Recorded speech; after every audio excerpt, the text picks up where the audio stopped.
Assalamualaikum warahmatullahi wabarakatuh. Perkenalkan, nama saya Muhammad Zilani dengan NIM 2311601096.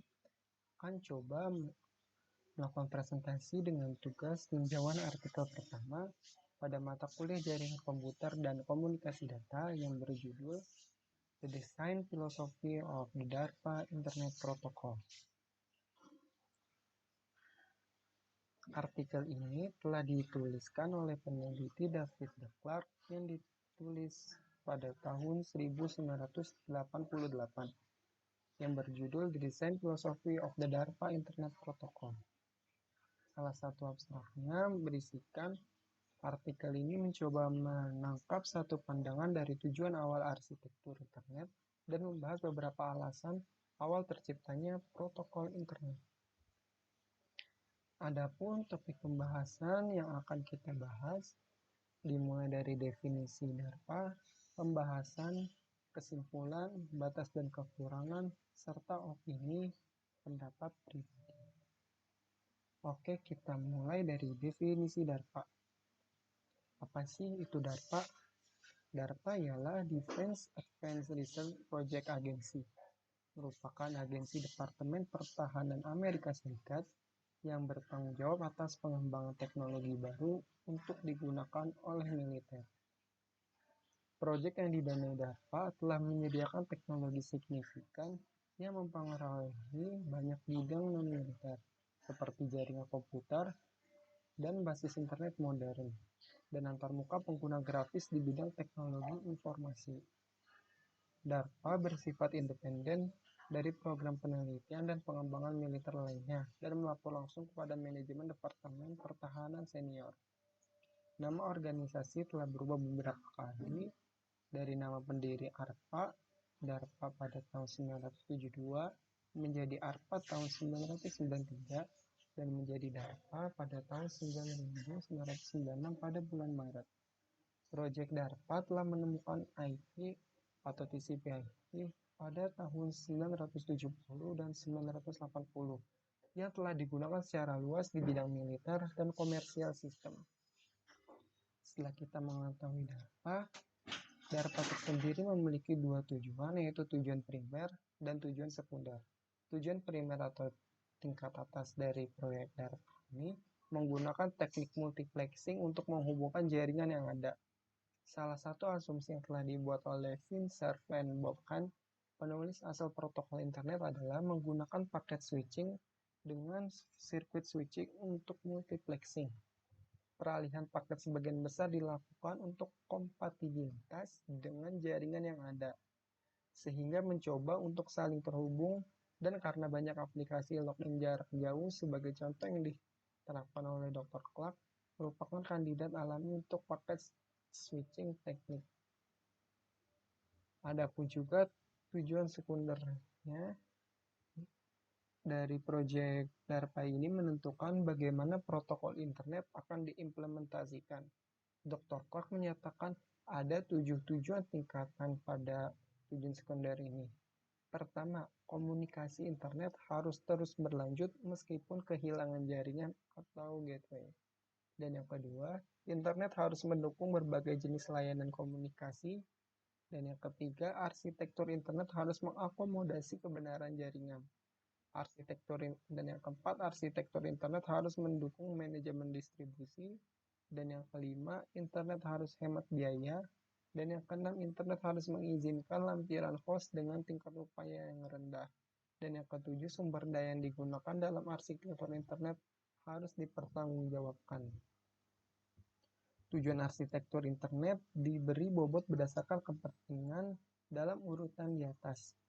Ada urutan pertama, urutan kedua, dan urutan ketiga. Penulis menjelaskan secara rinci terhadap ketiga urutan di atas. Yang pertama, komunikasi internet harus terus berlanjut meskipun kehilangan jaringan. Yang maksudnya menyediakan layanan komunikasi meskipun jaringan dan gateway-nya gagal, sehingga komunikasi antara dua host tidak boleh terputus. Jika terjadi kegagalan, untuk mensinkronkan komunikasi tanpa mengakhiri koneksi, kita harus memiliki cara untuk menyimpan informasi Status yang disimpan di suatu tempat di lapisan bawah seperti node perantara dan mereplikasikan untuk menghindari hilangnya data. Namun para desainer menggunakan solusi yang lebih sederhana yang disebut fetch sharing. Fetch sharing ini menyarankan pengumpulan semua informasi dan menyimpan di titik akhir di jaringan pada entitas yang memanfaatkan layanan jaringan. Dan yang kedua, internet harus mendukung berbagai jenis layanan komunikasi. Layanan di sini seperti kecepatan, latensi, reliability, dan lain-lainnya. Misalnya, login jarak jauh memerlukan penundaan kecil tetapi bandwidth lebih sedikit, sementara transfer file tidak lebih mementingkan penundaan tetapi mementingkan throughput. Pada dasarnya keduanya menggunakan layanan pengiriman data dua arah yang baik, yang bisa disebut virtual circuit, yang merupakan layanan pertama yang disediakan di internet. Peneliti juga menyebutkan bahwa ada beberapa jenis layanan yang tidak cocok langsung dengan internet seperti XNet dan VoIP. Saat itulah mereka tahu bahwa diperlukan sesuatu yang lebih besar dari sekedar TCP. XNet nampaknya tidak cocok karena kita tidak memerlukan arsitektur yang memerlukan transportasi yang baik. Dalam kasus VoIP, pengiriman paket secara kontinu lebih penting daripada reliability. Oleh karena itu, diputuskan untuk membagi TCP dan IP menjadi dua lapisan yang berbeda yang masing-masing menyediakan jenis layanan yang berbeda. Dan yang ketiga, arsitektur internet harus mengakomodasi kebenaran jaringan, yang menunjukkan bahwa internet harus beroperasi dengan berbagai jaringan. Cara paling sederhana untuk melakukan hal ini adalah dengan membuat persyaratan untuk mengintegrasikan jaringan sesederhana mungkin. Dinyatakan juga dalam artikel ini bahwa internet pada dasarnya menggunakan datagram yang diangkut melalui jaringan.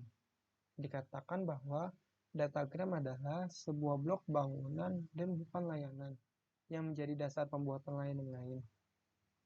Alasan penggunaan datagram adalah karena datagram menghilangkan kebutuhan akan status koneksi dalam node perantara dan menyediakan berbagai jenis layanan. Selain itu, asumsi ini mengasumsikan asumsi minimum, sehingga memungkinkan beragam jaringan untuk digabungkan. Dan itulah 3 penjelasan secara rinci yang dijelaskan Dr. Clark.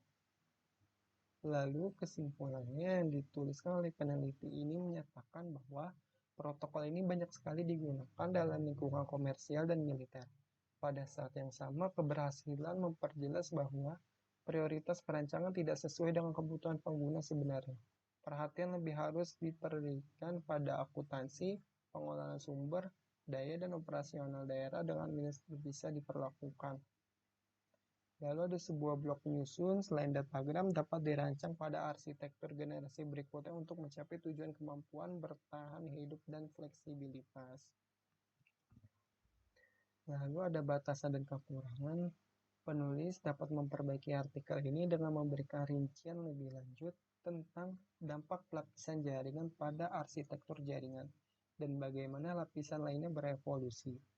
Lalu yang kedua, tahapan proses perubahan bentuk tiap desain masih belum mendetail. Lalu ada opini menurut pandangan pribadi. Peneliti ingin membuat laporan secara tentang motivasi penciptaan arsitektur internet dan bagaimana desain protokol diputuskan. Peneliti juga mengidentifikasi tujuan arsitektur internet DARPA. Telah diketahui bahwa TCP dan IP perlu dipisahkan satu sama lain karena internet ingin melayani lebih dari satu jenis layanan jaringan seperti untuk militer dan komersial yang jelas-jelas memiliki tujuan yang berbeda. Meskipun TCP menjamin kebenaran data yang ditransfer, ada kalanya TCP saja tidak saja cukup. Salah satu contoh yang disebutkan adalah streaming langsung file video. Jika kita mengikuti TCP, akan sulit untuk menyelesaikan semua pengiriman untuk merekonstruksi pesan karena file yang terlalu besar. Dengan itu, saya setuju dengan desain pemisahan kedua gagasan tersebut. Karena itu, TCP dan IP dipisahkan dan UDP diciptakan untuk menyediakan antarmuka lapisan aplikasi yang berbeda. Perubahan penting lainnya pada rangkaian protokol adalah diperkenalkannya IP versi 6 yang dirancang sebagai standar pada tahun 1998 untuk mengatasi masalah keterbatasan ruang alamat. Selain itu, mungkin ada blok penyusun yang lebih baik daripada datagram untuk arsitektur generasi berikutnya. Sebaliknya, tujuan primer dan sekunder yang disebutkan pada artikel ini untuk memberikan gambaran umum tentang motivasi pengembangan internet. Secara keseluruhan, makalah ini informatif. Panduan ini tidak diberikan kontribusi secara signifikan terhadap pengumpulan pengetahuan, namun merupakan panduan yang hebat tentang bagaimana TCP/IP dirancang dan dikembangkan. Oke, terima kasih banyak. Itu saja yang bisa saya sampaikan. Apabila ada kesalahan kata, mohon dimaafkan. Terima kasih banyak. Wassalamualaikum warahmatullahi wabarakatuh.